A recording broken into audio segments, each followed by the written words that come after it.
This is the story of a man named Stanley. All of his co-workers were gone. What could it mean?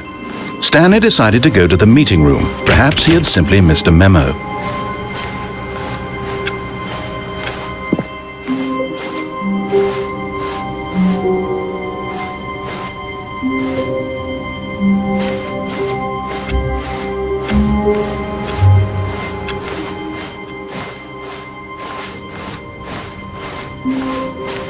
When Stanley came to a set of 2 open doors, he entered the door on his left.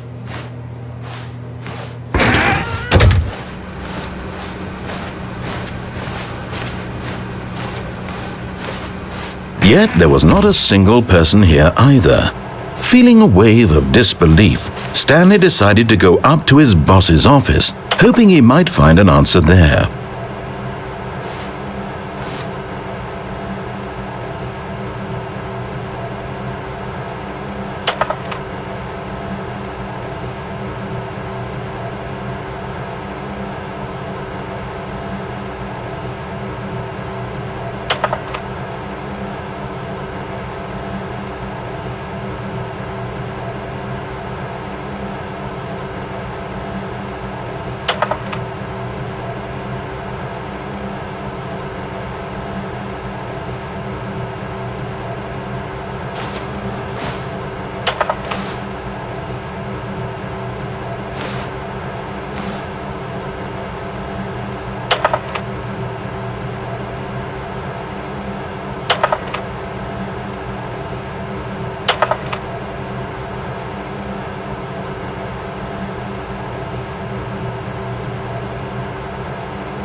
Stanley stepped into the broom closet, but there was nothing here, so he turned around and got back on track.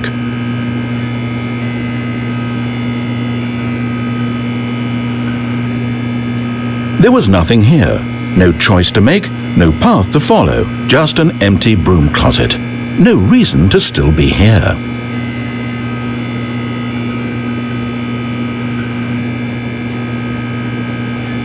It was baffling that Stanley was still just sitting in the broom closet. He wasn't even doing anything. At least if there was something to interact with, he'd be justified in some way. As it is, he's literally just standing there doing sweet FA.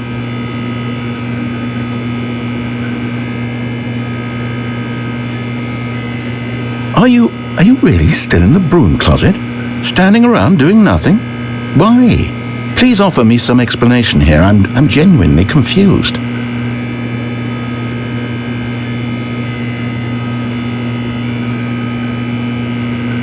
You do realize there's no choice or anything in here, right? If I'd said Stanley walked past the broom closet, at least you would have had a reason for exploring it to find out.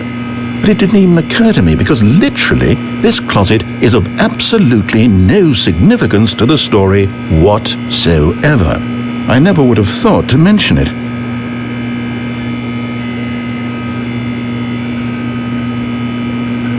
Maybe to you this is somehow its own branching path. Maybe when you go talk about this with your friends you'll say, "Oh, did you get the broom closet ending? The broom closet ending was my favourite." I hope your friends find this concerning.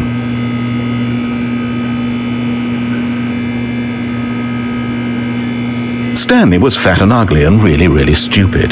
He probably only got the job because of a family connection. That's how stupid he is. That or with drug money. Also, Stanley is addicted to drugs and hookers.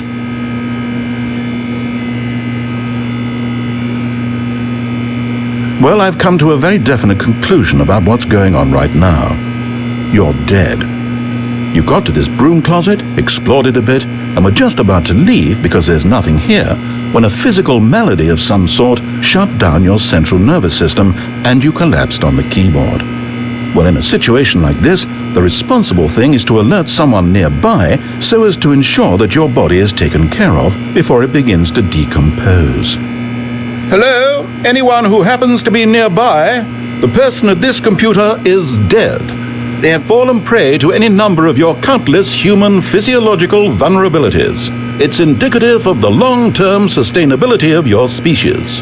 Please remove their corpse from the area and instruct another human to take their place, making sure they understand basic first-person video game mechanics and filling them in on the history of narrative tropes in video gaming, so that the irony and insightful commentary of this game is not lost on them. All right, when you've done that, just step out into the hallway. Ah, second player, it's good to have you on board. I guarantee you can't do any worse than the person who came before you. You too? Unbelievable. I'm at the mercy of an entire species of invalids. Perhaps there's a monkey nearby you can hand the controls to. A fish? Fungus? Look, you can hammer out the details. I'm not particularly picky. I'll just be waiting for when you're ready to pick up the story again.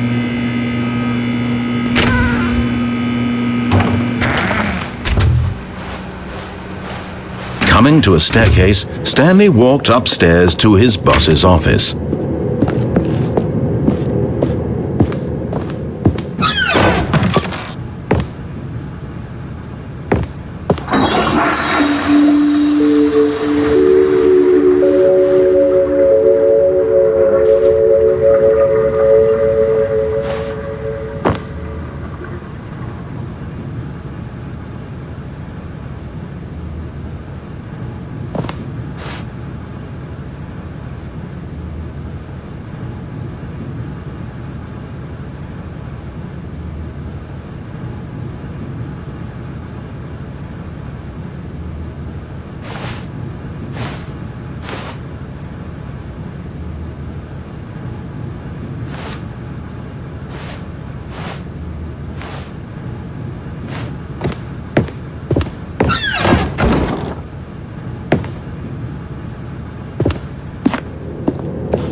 Hello, and thank you for playing the Stanley Parable Ultra Deluxe. As you may know, the Stanley Parable was a video game released in 2013 on home computers.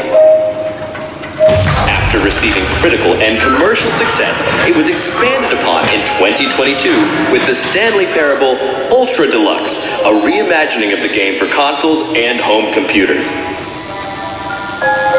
The Stanley Parable Ultra Deluxe features exciting new content that broadens and expands the world of the Stanley Parable, delighting audiences the world over. Please step inside and see what thrilling new adventures await in the Stanley Parable Ultra Deluxe. Oh, well, this sounds delightful. I'm very excited to see the thrilling new Ultra Deluxe content.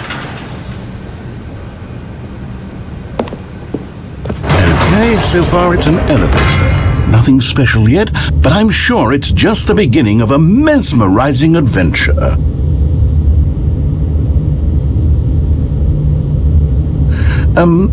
Is it broken? What's going on here? Should we be moving somewhere or... oh, there we go. All right, finally, at long last, it's on to the new content. I've never been more ready. Let's do it.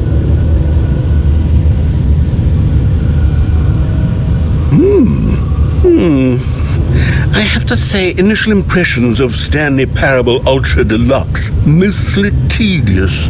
It's as if Oh, okay. Let's see the content. Give me the content, Stanley. All right, let's see. It's the jump circle.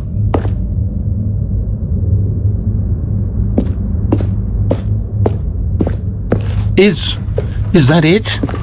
Surely that's not all the new content. There has to be something else, right? Goodness. Another elevator. Stanley, I have to say, initial impressions of this game are not positive. It's just elevators and jumping. Is this what passes for exciting new content? If this is new content, then I could just read you the whole dictionary. There's 20 hours of new content right there. Hell, I could count to 30 trillion. You could put that on the box. The Stanley Parable Ultra Deluxe, now with over 1,000 hours of new content. And oh wait, there's more. Very good. Yes, I knew there had to be something else. Let's see it. I'm ready for whatever it is. That's it? Oh, you've got to be kidding me. You see, Stanley? This is what happens when greedy video game developers with no respect for their fan base rush a cheap expansion to market for no reason other than to make an easy dollar. And don't get me started on the level of craftsmanship that's gone into it. In fact, I'm looking right now at the game's achievements, and it's hard to believe one of them actually says, "Test achievement, please ignore." What quality assurance department signed off on this?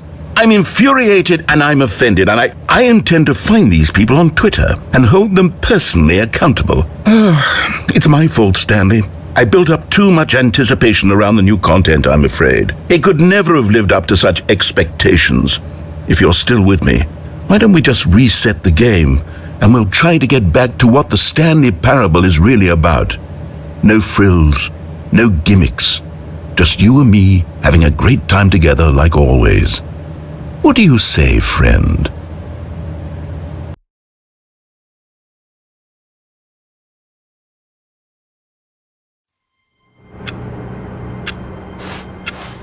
All of his co-workers were gone.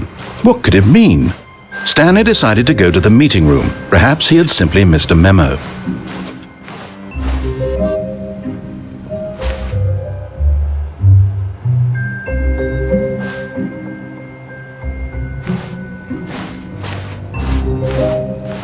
When Stanley came to a set of 2 open doors, he entered the door on his left.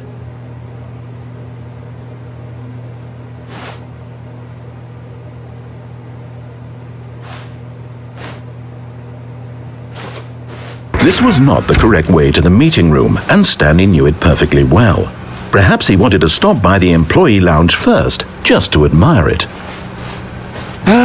Yes, truly a room worth admiring. It had really been worth the detour after all, just to spend a few moments here in this immaculate, beautifully constructed room. Stanley simply stood here, drinking it all in.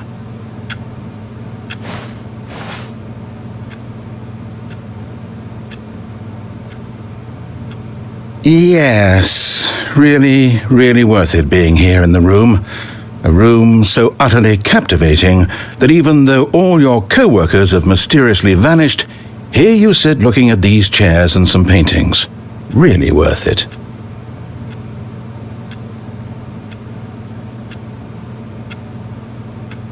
At this point, Stanley's obsession with this room bordered on creepy and reflected poorly on his overall personality. It's possible that this is why everyone left.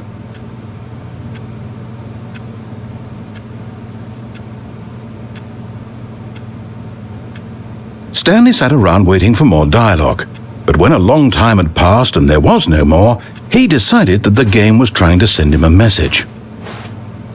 But at last, he'd had enough of the amazing room and took the first open door on his left to get back to business. Stanley was so bad at following directions, it's incredible he wasn't fired years ago. Look, Stanley, I think perhaps we've gotten off on the wrong foot here. I'm not your enemy, really, I'm not. I realize that investing your trust in someone else can be difficult, but the fact is that the story has been about nothing but you all this time. There's someone you've been neglecting, Stanley. Someone you've forgotten about. Please, stop trying to make every decision by yourself. Now, I'm not asking for me, I'm asking for her. This is it, Stanley. Your chance to redeem yourself. To put your work aside, to let her back into your life. She's been waiting. That's her, Stanley. You need to be the one to do this, to reach out to her. If you can truly place your faith in another, then pick up the phone. As Stanley picked up the phone, a white light engulfed him, filling him not just with radiance, but with hope. Hope for a life reunited one... Wait. Oh, goodness. Stanley, did you just unplug the phone? No, that wasn't supposed to be a choice. How did you do that? You actually chose incorrectly. I didn't even know that was possible. Let me double check. No, it's definitely here, clear as day. Stanley picks up the phone. He's taken to his apartment where he finds his wife, and the two pledge themselves to one another. Music comes in, fade to white, roll credits. Not picking up the phone is actually somehow an incorrect course of action. How is that even possible? None of these decisions were supposed to mean anything. I don't understand. How on earth are you making meaningful choices? What did you... Wait a second. Did I just see... No, that's not possible. I can't believe it. How had I not noticed it sooner? You're not Stanley. You're a real person. I can't believe I was so mistaken. This is why you've been able to make correct and incorrect choices. And to think I've been letting you run around in this game for so long. If you'd made any more wrong choices, you might have negated it entirely. It's as though you completely ignored even the most basic safety protocol for real-world decision-making. Or did you not grasp the severity of the situation? Well, I won't have that kind of risk on my watch. I'm going to stop the game for a moment so we can educate you properly on safe decision-making in the real world. Please observe this helpful instructional video. Choice. It's the best part of being a real person, but if used incorrectly can also be the most dangerous. For example, in this scenario, a hypothetical real person named Rupert has a choice. He could invent a machine that eliminates food shortages across the world to make life better for all people. Or he could spend years of hard work forgetting how to read. Which choice would you make? Remember that unlike here, the real world makes sense, and at no time should you make a choice that does not conform to rational logic. If you find yourself speaking with a person who does not make sense, in all likelihood, that person is not real. Allow the person to finish their thought, then provide an excuse why you cannot continue talking. Turn to a partner and practice saying, "My goodness, is it 4:30? I'm supposed to be having a back, sack, and crack." Excellent. Making choices on a regular basis is the best part to a healthy decision-making process. Most medical professionals recommend making at least 8 choices per day. Do you make more than 8? Less? And finally, if you begin to wonder if your choices are actually meaningful and whether you'll ever make a significant contribution to the world, just remember that in the vast infiniteness of space, your thoughts and problems are materially insignificant, and the feeling should subside. At this time, your instructor will guide you in an exercise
to test and reinforce the material covered in this video. Welcome back. You may have noticed that this room has begun to deteriorate as a result of narrative contradiction. But not to worry. Now that you're properly informed on good decision-making, we're going to revisit a choice you made just a few minutes ago and see what the correct thing to do would have been. This way, please.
Now that we know your choices are meaningful, we can't have you jumping off the platform and dying. Imagine the main character dying senselessly halfway through the story. That story would make no sense at all.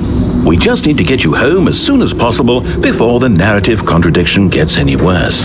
Unfortunately, it seems this place is not well equipped to deal with reality.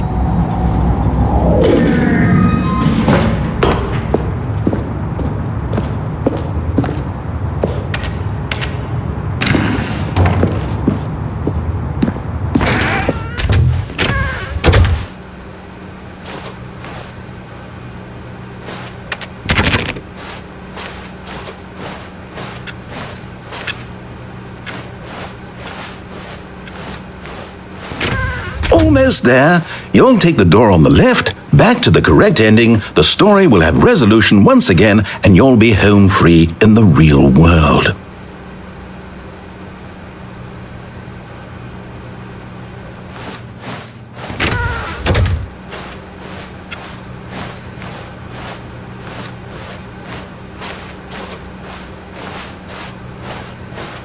Now remember, all you need to do is behave exactly as Stanley would. That means choosing responsibly and always putting the story first. I'm quite sure you'll be up to the task. Just follow my lead and you'll be fine. All right. When Stanley came to a set of 2 open doors, he entered the door on his left.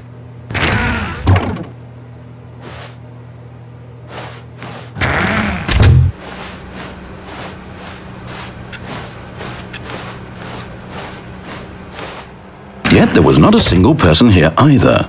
Feeling a wave of disbelief, Stanley decided to go up to his boss's office, hoping he might find an answer there.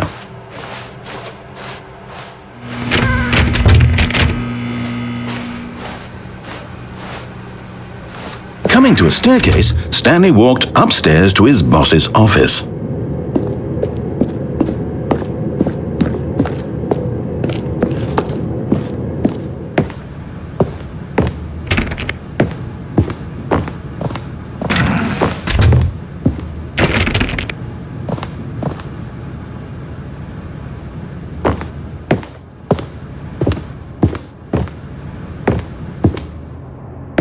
Stepping inside his manager's office, Stanley was once again stunned to discover not an indication of any human life. Shocked, unraveled, Stanley wondered in disbelief who orchestrated this, until he saw the door with a voice receiver next to it. Surely behind this door lay all the answers to his questions. And beyond all probability, he knew the passcode. He had seen it on his boss's computer just last week. Night Shark 115. Was this the code to open the door? Would it still work? There was only one way to find out. Stanley had been trained never to speak up, but now he would draw from within himself the courage to face the unknown. He drew a sharp breath and then spoke the code.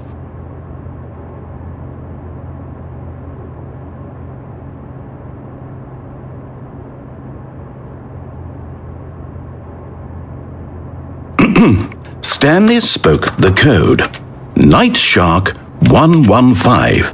He spoke it into the receiver, right there on the wall.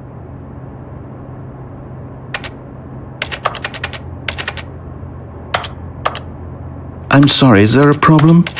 You didn't mishear me, did you? Please speak the code into the receiver. Otherwise we can't get on with the story. This is a crucial step.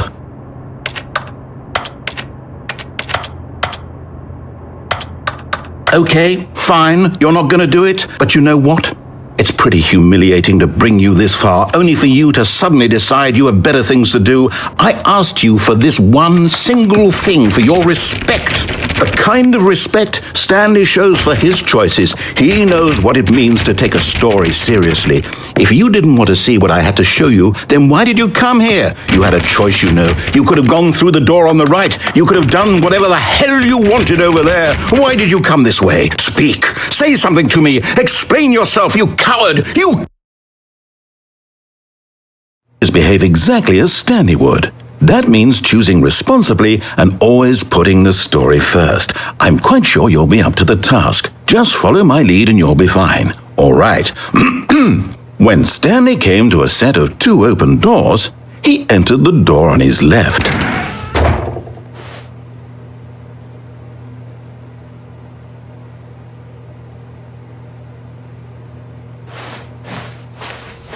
No! Why did you do that? Quickly, hurry back in the other direction. Perhaps we're not too late.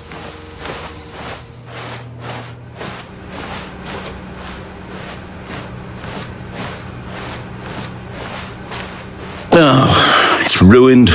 I can't believe, after everything we talked about, that my story, you've destroyed my work. Why? For what?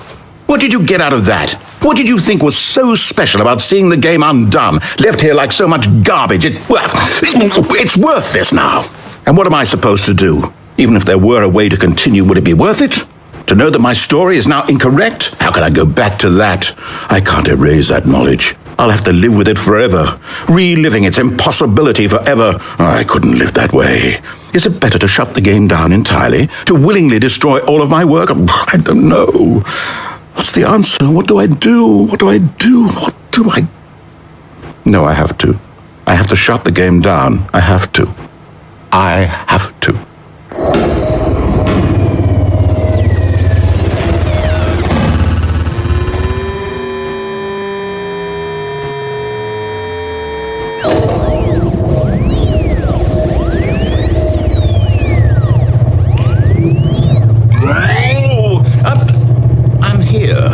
I'm still here in this pile of rubbish, with you who thought you were so clever. Now look where we are. My entire game is destroyed. It was the only thing in the world that was mine, and you've run it into the ground. What, did you think that would be funny? You just had to see? Didn't I impress upon you how important it was to be like Stanley?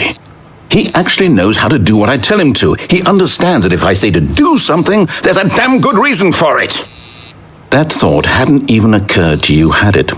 That there's a world outside of you? You're a child.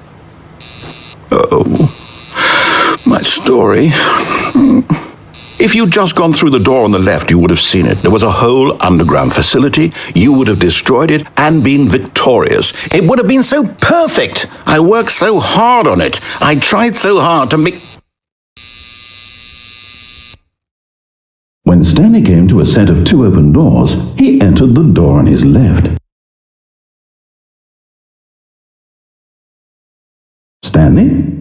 Hello? Are you... Is everything okay? Stanley, please. I need you to make a choice. I need you to walk through the door. Are you listening to me? Can you hear me? Is everything all right? Stanley, this is important.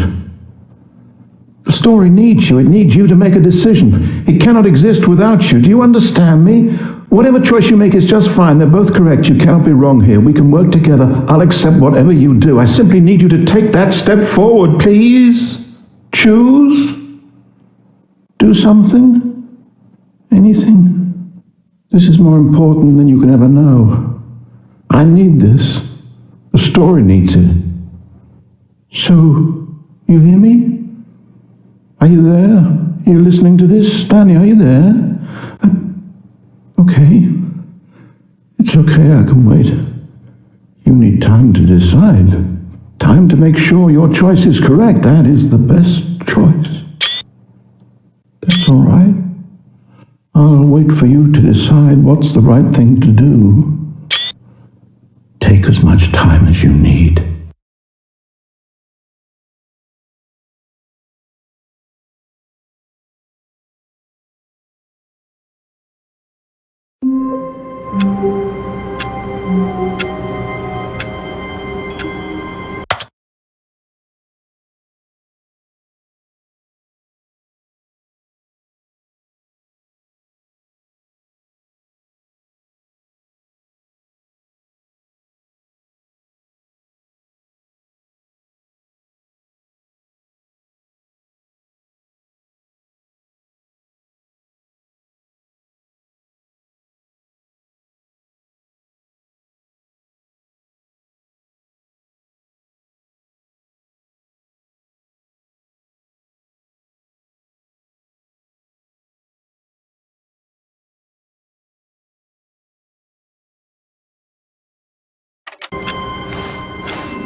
All of his co-workers were gone.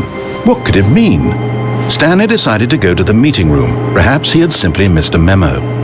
No matter how hard Stanley looked, he couldn't find a trace of his co-workers.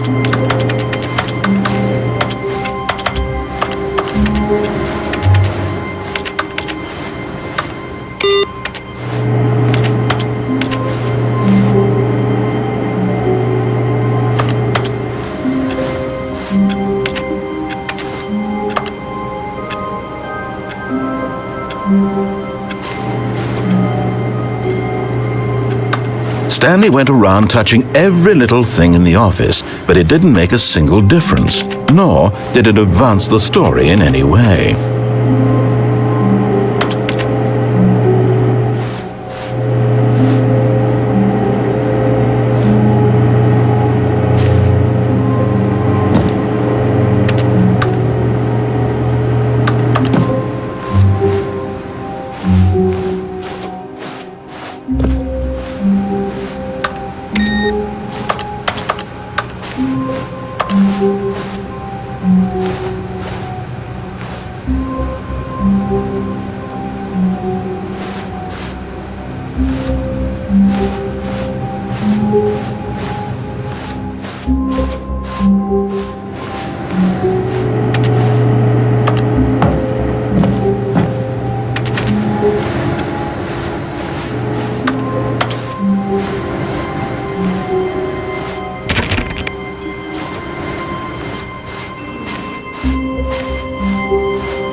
Oh, and I guess this is where Stanley felt he needed to be right now, in this little hallway. Here, with no distractions, to study room 417. Not to actually enter it. No. That would be far too forward. Stanley wanted to know it from the outside. To see it not just with his eyes, but with his heart.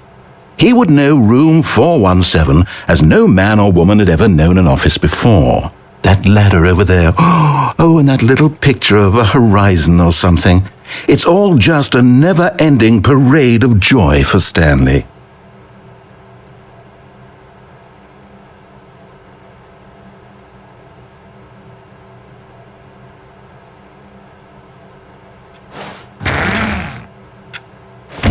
Ah, no. It's bucket time.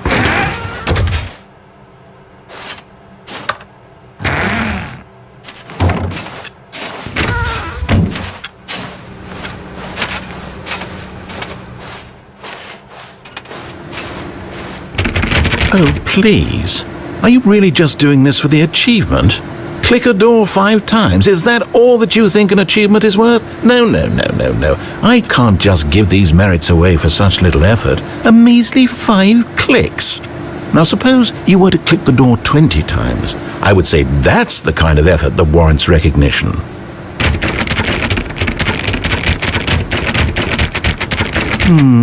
I have to say, I'm still not feeling the satisfaction of witnessing true effort for a noble cause. Perhaps 50 clicks will do it. Yes, almost certainly 50 clicks.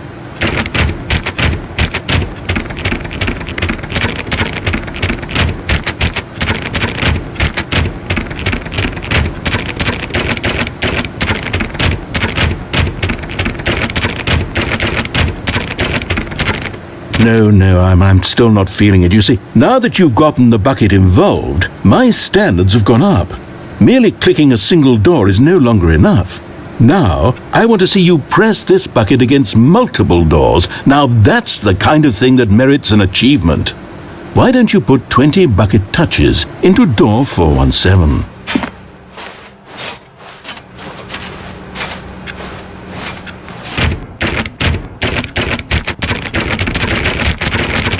Okay, great. Now, go touch the bucket on door 437 a few times.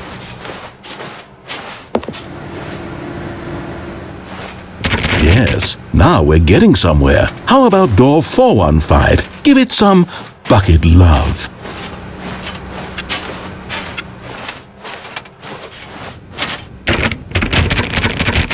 Now back to door number 437.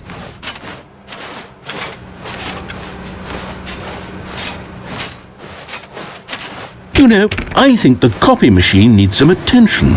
All right, back to room 417. I'm really feeling it now. I think we're getting somewhere. Okay, now bring the bucket on top of employee 419's desk.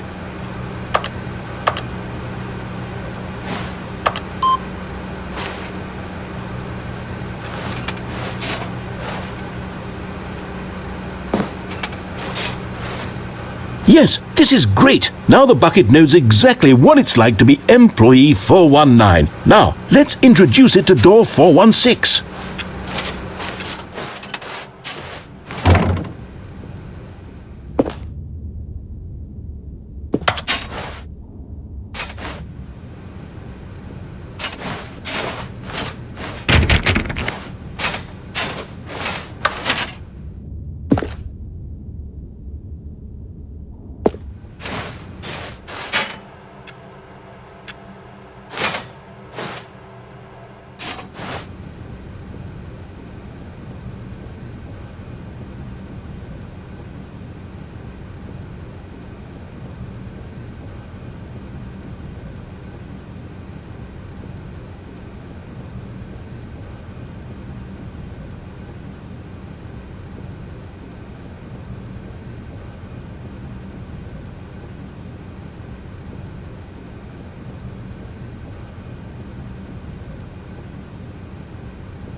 Stanley clutched the bucket tightly to his chest and entered the door on his left. Still no one was here. Stanley needed the bucket's warmth and comfort now more than ever. Perhaps his boss's office was where he'd find out. Coming to a staircase, Stanley and the bucket walked upstairs to the boss's office.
Stepping into his manager's office, Stanley was once again stunned to discover not an indication of any human life. Crushed by the weight, but Stanley guessed the correct code by sheer luck. Was it that the bucket knew all along? Was the bucket guiding him? Yes, this is certainly the most logical explanation.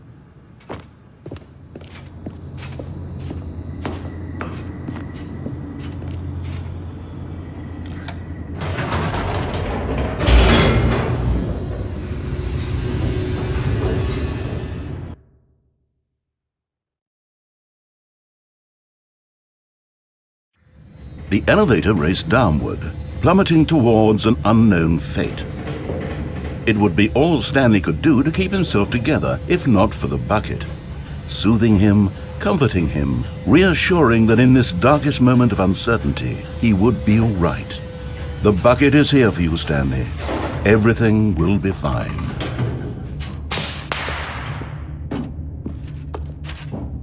Stanley and the bucket walked straight ahead through the large door that read, Mind Control Facility.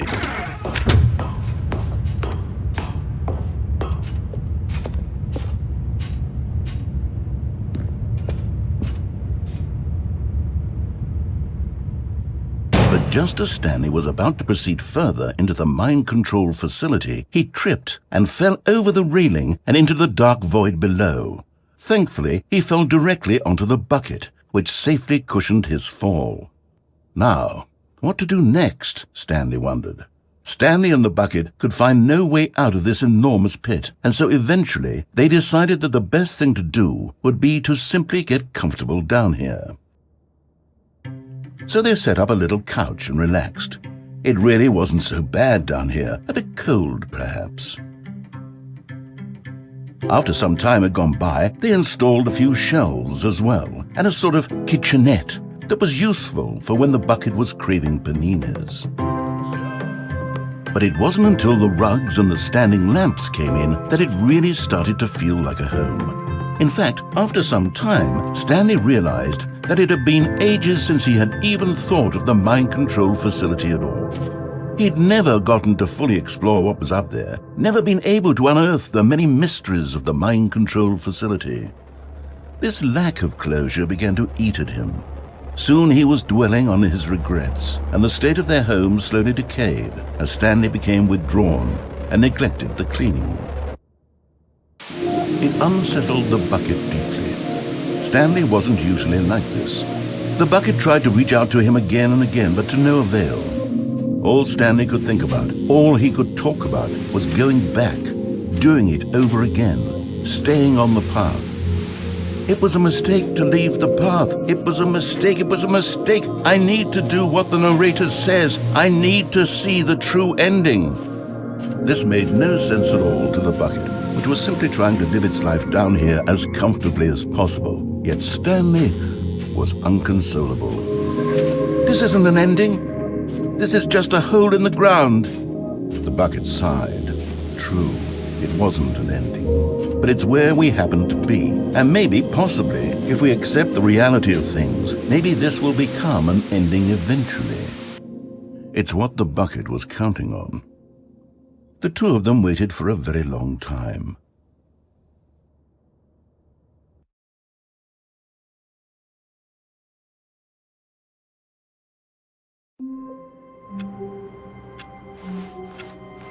All of his co-workers were gone.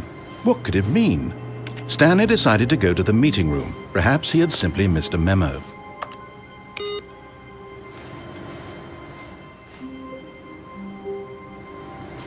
No matter how hard Stanley looked, he couldn't find a trace of his co-workers.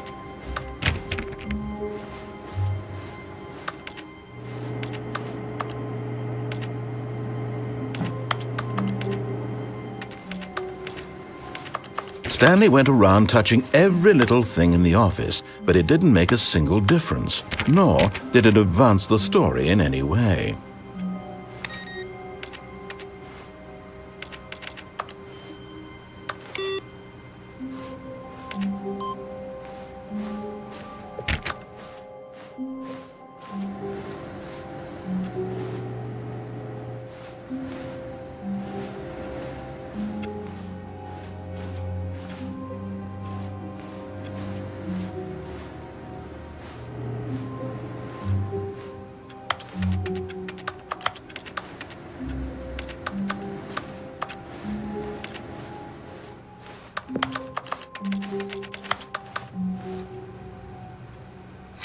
bucket time.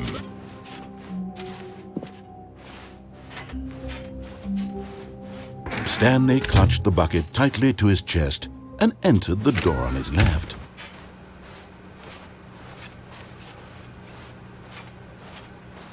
Still no one was here. Stanley needed the bucket's warmth and comfort now more than ever. Perhaps his boss's office was where he'd find out. Coming to a staircase, Stanley and the bucket walked upstairs to the boss's office.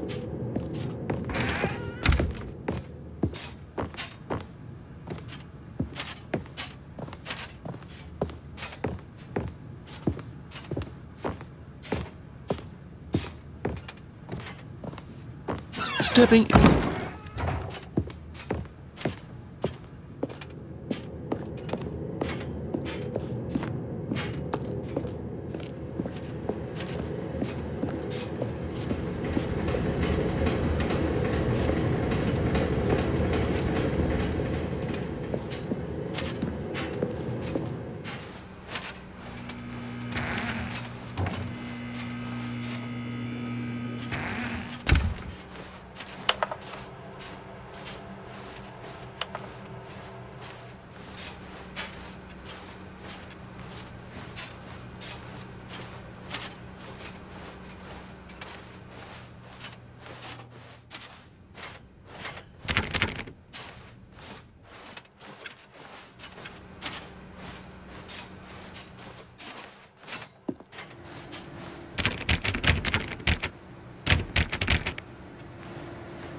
all of his co-workers were gone.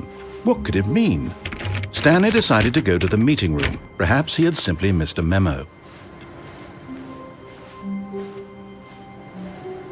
No matter how hard Stanley looked, he couldn't find a trace of his co-workers.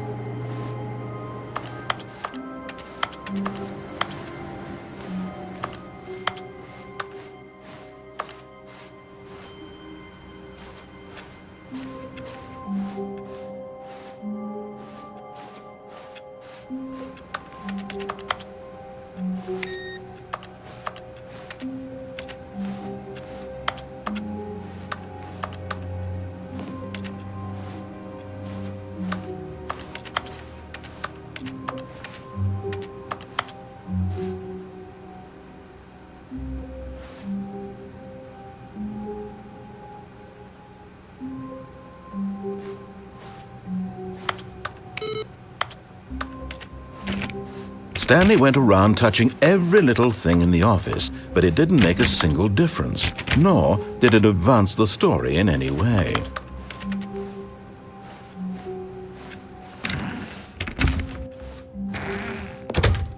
Oh, and I guess this is where Stanley felt he needed to be right now, in this little hallway. Here, with no distractions, to study room 417. Not to actually enter it. No. That would be far too forward. Stanley wanted to know it from the outside. To see it not just with his eyes, but with his heart. He would know room 417 as no man or woman had ever known an office before.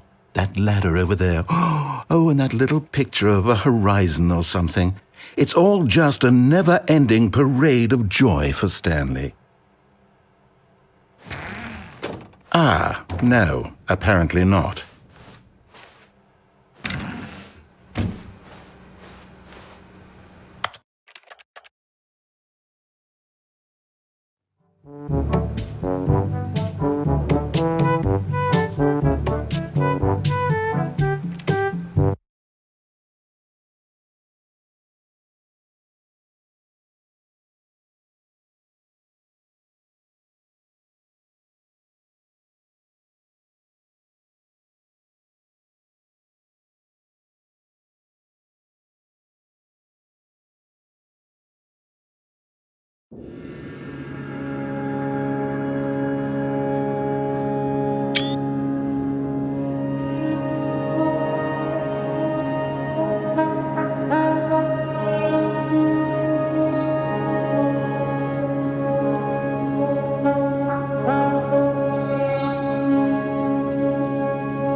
Stanley. Stanley.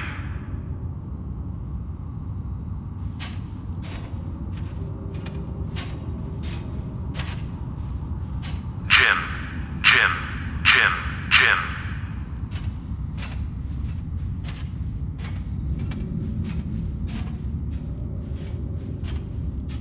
Stanley.